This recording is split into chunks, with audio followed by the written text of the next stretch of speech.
What's up, lovies? This is Christina with Karma's Eye Psychic LLC here on Universal Spirit Podcast. And we're in another episode of the Thinky Thoughts. So this episode is about how to express yourself authentically around people who are still hiding. And I know that sounds very loaded, right? Because it's not an easy way to start this there is no easy way to start this conversation, okay? And what I mean by expressing yourself authentically and with people who are still hiding, we all know that in order to be in society or be in, a group, everybody has their, formalities, hi, how are you doing? Everyone's trying to be as positive as possible, keep the peace, and also stay bubbly, and stay as happy as possible, right? And there's nothing wrong with that. In fact, I find that to be a very healthy, way to express, yourself when you are in groups. And there isn't really anything bad to say about it. I just have this thing where I tend to be very silly. I tend to be very comedic. Not that I'm not serious, but even when facing a serious problem, I tend to be a little silly. And every now and again, it turns people off. Or even just being my authentic self, and not just me, there are other people who struggle with this too. Just being their authentic self and saying what is on their mind, rather than conforming to the formalities of our society or even in groups. You might be thinking that this is not a big deal, like we've heard all this before. However, but there is a silent killer of relationships when it comes to this particular thing. To give an example, recently when I was speaking with a family member and they were talking about how, terrible the economy is getting, and a lot of things that they're going to have to prepare for. And I was agreeing with them, of course, right? I was trying to throw in my intellectual 2 cents and all that. But then I had mentioned the people who really are going to benefit, in my opinion, remember this is my opinion, are people who are going to have weapons and are going to be aggressive. So you can stock up all the food you want, you can do all the things and be as safe as you want, but I let them know that it's like, hey, if somebody happened to have a gun, everything you stocked up is now theirs, because they are now the aggressive, they are the alpha in the situation. They're able to now take over because they do in fact have something that you don't have, which can quite literally change your life in a second if you don't comply. Now, yes, that does sound very dark, and it is very dark. However, it's just the reality of the situation, right? And you're also still wondering, why is this important?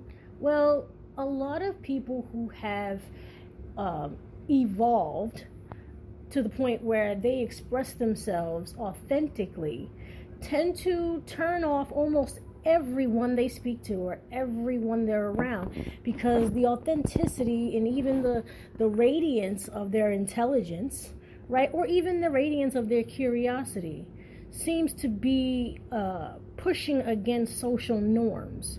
Now, I know I just gave you an example of having a weapon during, an apocalypse or, during a really bad depression time. And that's something that's talked about very often. However, I was also having a conversation with a previous co-worker in regards to, what would they do in a situation if they had been ganged up on. And this is a hypothetical.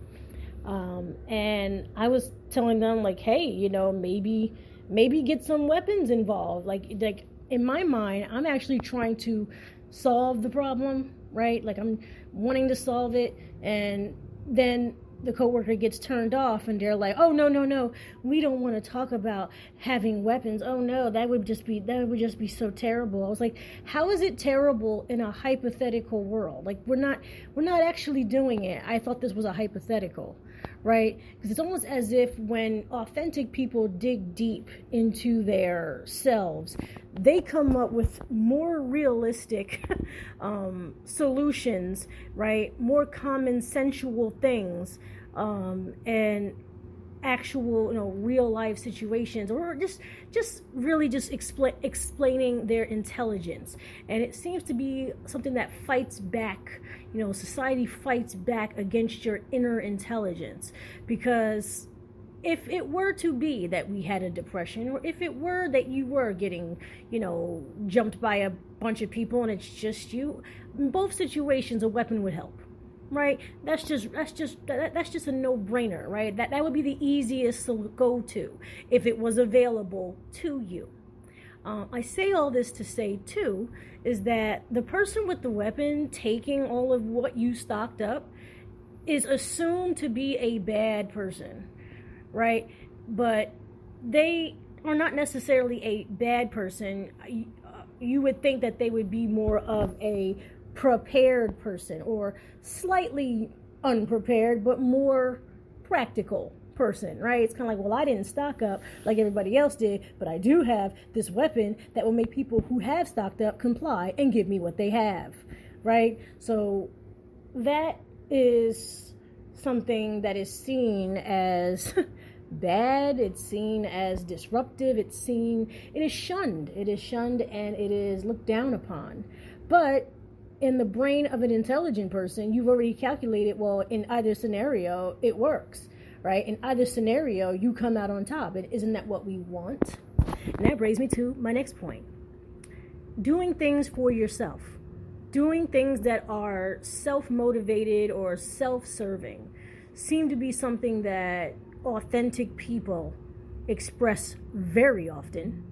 And you don't have to be hurting anyone. You don't have to be manipulating anyone.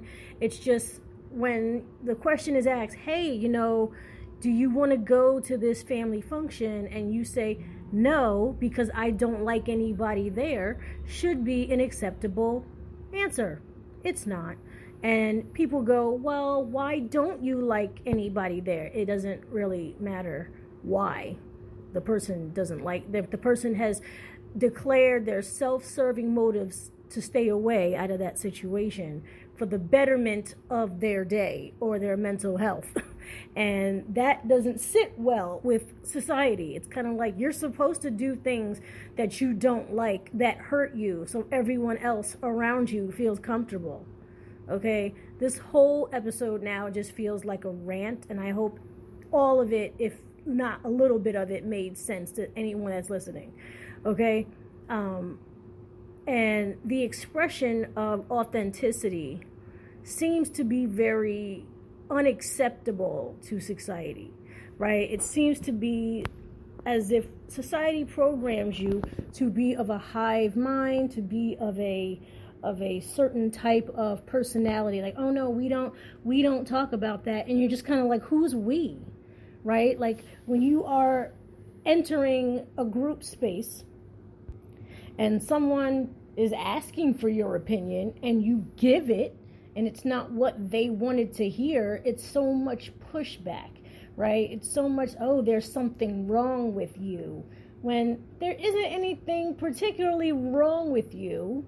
They just don't want to investigate further on how it makes sense or how they could validate it. Instead, they'd rather just argue against it. Is anyone else having this happening to them? The deeper they get into their spirituality, right? The deeper you get into yourself, when you get to learn yourself so much better, that people don't want to accept you how you are, because it's almost as if your authenticity speaks to their authenticity, but they're still hiding theirs and you're not, and you're brave enough to actually just express it and talk about it.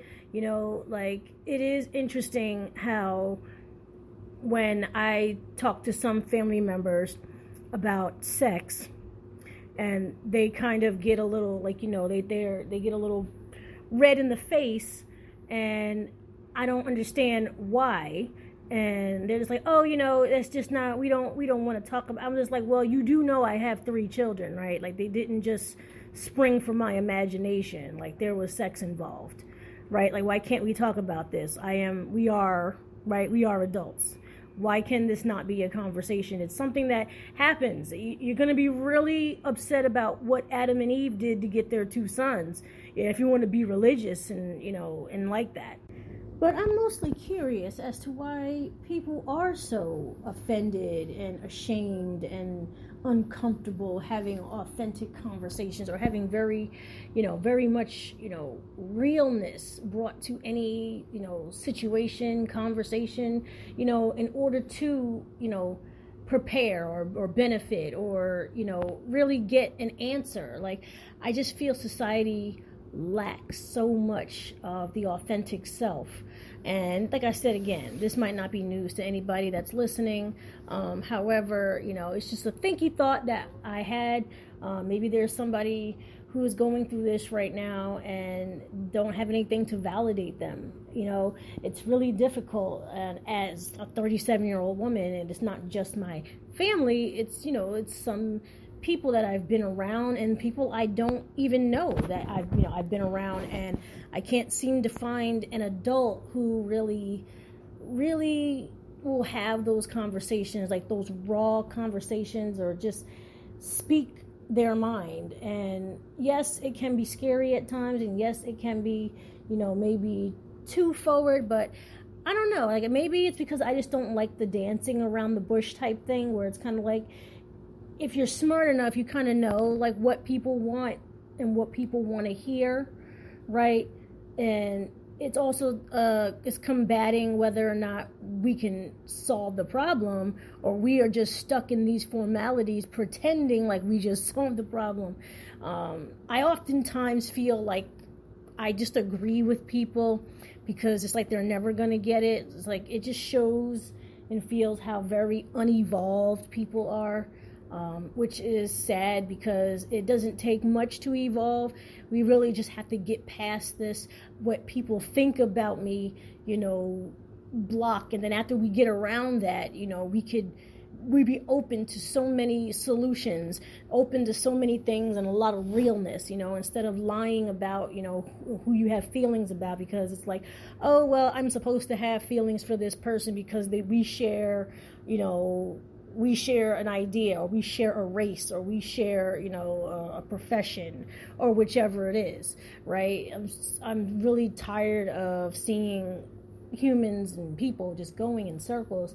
I feel like it's just time to just really pop that bubble at this point, where instead of us trying to be so formal and so fake, that the deeper I go into myself and, my spiritual path, and even when I'm helping others with their spiritual path, I feel as though authenticity really is what helps us vibrate higher.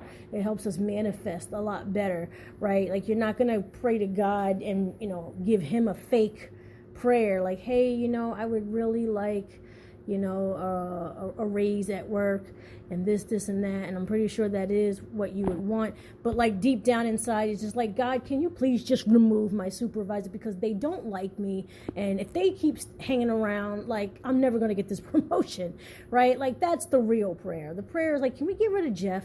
Right? Like, can we just find a way to just like tiptoe around Jeff, get him out of here, or maybe get me away from him, that way we can just, put this plan into play, because he's clearly the only obstacle, right? So just tell me what you think about that. Just having a little thinky thought. And let me know how you feel about it. So tell me what you're thinking. I might have lost the plot by just kind of diving deep into just what my family thinks, and when it comes to just talking small talk, let's talk a little bit bigger, okay? So when it comes to religion and spirituality, there's also a lot of social blocks even with that, okay? Mostly because I dabble in the the light arts, right? I dabble in the dark arts. I mention, spooks and ghosts and demons and devils and familiars and exorcisms and stuff like that, and poltergeists. All of the deep, dark, paranormal things that people are generally afraid of. Haunting, houses or graveyards, possession, all the things that are involved in spirituality as a whole that cannot be, I wouldn't say understood, but accepted by regular society. It's almost as if they don't want it to exist, and when you bring up its existence, they are now judging you personally for those deep, dark things to exist. The reason why I bring that up, because in my family in particular, I have a very religious family, and I mean, like, I'm like 1 out of 3 people scattered across 100 people in my family who are not religious. Okay, and that's a very, very small odds. Okay, and we're not afraid to talk about these things because they obviously exist, and we are not afraid of its existence. And when I bring it up, when I bring up paranormal things, when I talk about devils and demons and stuff like that, it almost seems as though it's like they feel though there's something wrong with us because we go there, or we go that far, or we study that, or we get involved in that. And it's almost as if they want to blame things happening to you on that. Like the biggest cliche in Christianity versus spirituality is when a Christian says, well, I don't play with that stuff, right? Well, we're not playing either. Us spiritual people, we're not playing. We're diving into it. We're not making deals with anything. We are studying. We are learning about it. We are seeing the patterns on how these deep, dark things affect us in regular life, in everyday life. When people put curses on you, or generational, hexes, or just revenge and all that other stuff. These things exist because our human emotions exist to create these things. There's plenty of emotion out there to create happiness, light, and love. But there's also a good amount of energy that creates hatred, okay, and anger, okay, and death. And the fact that people like me and others who are not afraid of those things, we want to get closer and closer to these things to understand them, to understand, and teach people that it's not as untouchable as you think it is. Yes, things should be separate, sure. And, there is a risk of, getting affected by those things. But, like, the thinky thought here is that people get upset with you because you're not afraid of those dark things, right? Like, it's a very strange way to maneuver society where you're not afraid and nothing is in particular is happening to you, because if anything is happening to you, it's the result of my own doing, not necessarily anything else. It's really of my own doing. I've had plenty of things in my life go wrong just because I lost my temper. Nothing else. No demon possession, no nothing, right?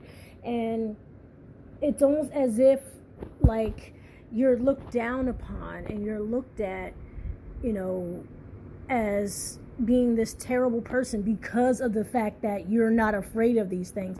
Because the outright, goal is to tell people, hey, you should not be afraid. You should be knowledgeable, because some people think that even learning about these dark demons is a bad thing. Like, oh, I don't even want to learn about that. In my egotistical mind, I'm just like, well, all those demonic things know about you, right? So why wouldn't you want to know about it? If you're going to share a house with someone, you should know about the people you're living with. And it's the same thing as living in this dimension, living on this planet, living in this galaxy. These things exist in our dimension and in our galaxy. We should know about everything that's around us.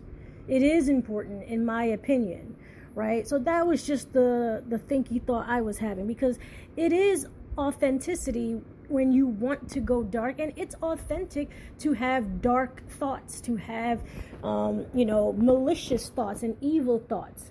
You don't have to act upon them, but it's not unnatural to have them. So when you tell somebody like, hey, I wouldn't mind if I could punch this person in the face, that doesn't mean you're going to actually do it. But the fact that you had that feeling, we've all had that feeling about someone or another in our life at some point. And the fact that people in society treat you as if like you're not supposed to have those kinds of feelings. You're not supposed to have those thoughts, and it to me, just like when I lost the plot earlier, I feel like religion has lost the plot of the fact of spiritual, superiority, where it's not considered spiritually superior just to constantly worship a God. Shouldn't you be some type of smart or knowledgeable or aware? Like how strong would you be serving your boss constantly, knowing nothing about your boss, knowing nothing about the people the other people he employs, right? You're just fixated on just serving him, and you don't know about all the other people around, all the other creations he has made, right? Wouldn't that be a better way to serve your boss, right? Like, doesn't that make sense? Please let me know. And next time when I lose the plot in a point, please somebody stop me. All right, take care.